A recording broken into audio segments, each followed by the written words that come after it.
is the King of the North today?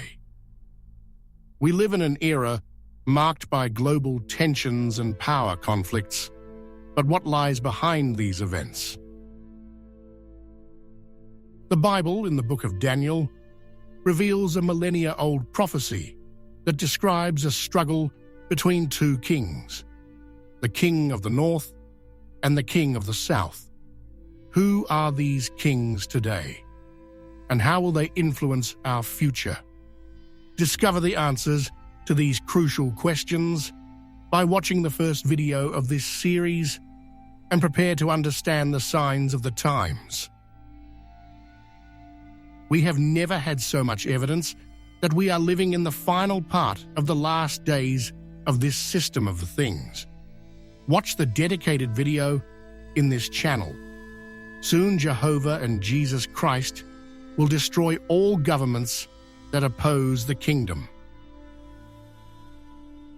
Before this happens, however, the King of the North and the King of the South will continue to fight against each other and against God's people.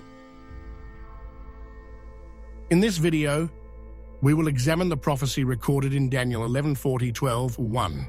We will see who the King of the North is today and why we can face with confidence the difficulties that await us.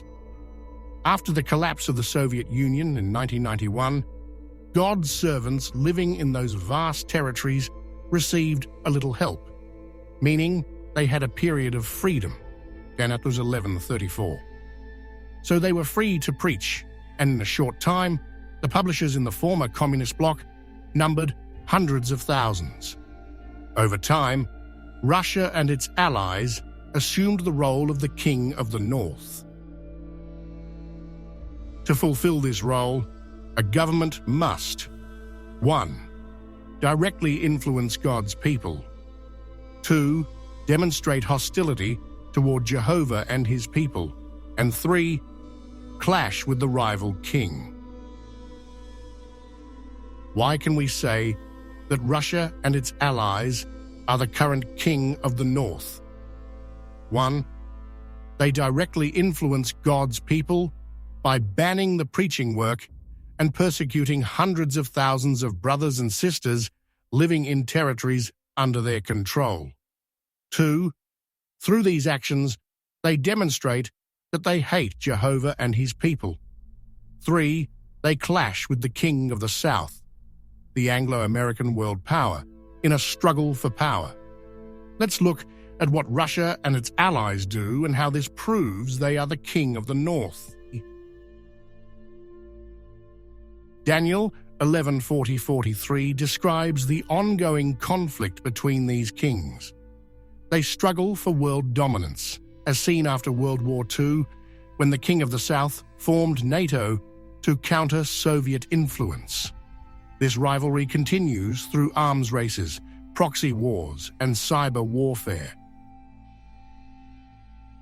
Daniel 11:41 mentions the King of the North entering the beautiful land, symbolically where God's people worship. Nazi Germany, as former King of the North, did this by persecuting believers during WHOT. The Soviet Union continued this pattern, and recently Russia banned Jehovah's Witnesses' activities and seized their properties. In 2018, the governing body identified Russia as the current King of the North.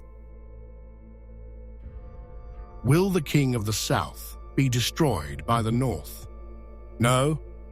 Daniel 2:43-45 and Revelation show the Anglo-American power represented as the statue's feet and the beast's seventh head will still exist when God's kingdom acts.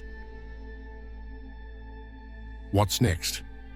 Ezekiel, Daniel, and Revelation suggests that after the Great Tribulation begins, the kings of the earth will form a coalition of nations, Gog of Magog. They'll launch a final attack against God's people, possibly provoked by a strong judgment message from Jehovah's servants.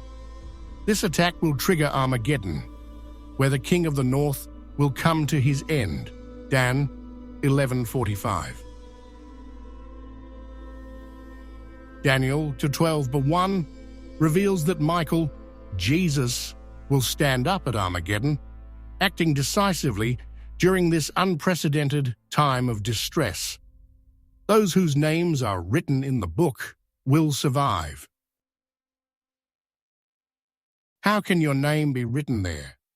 Demonstrate faith in Jesus, dedicate yourself to God, be baptized, and support God's kingdom by spreading knowledge of Jehovah. Now is the time to strengthen trust in Jehovah and his organization. When the kings of North and South are destroyed, God's servants will be saved. Daniel's prophecy offers a clear vision of future events. Watch the first video in this series. We strengthen our trust in Jehovah and his kingdom by actively supporting him.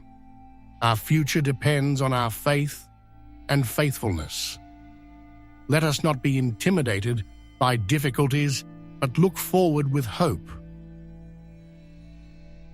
Share this video to help others understand these key prophecies. Subscribe so you don't miss further biblical insights, and stay updated on future developments.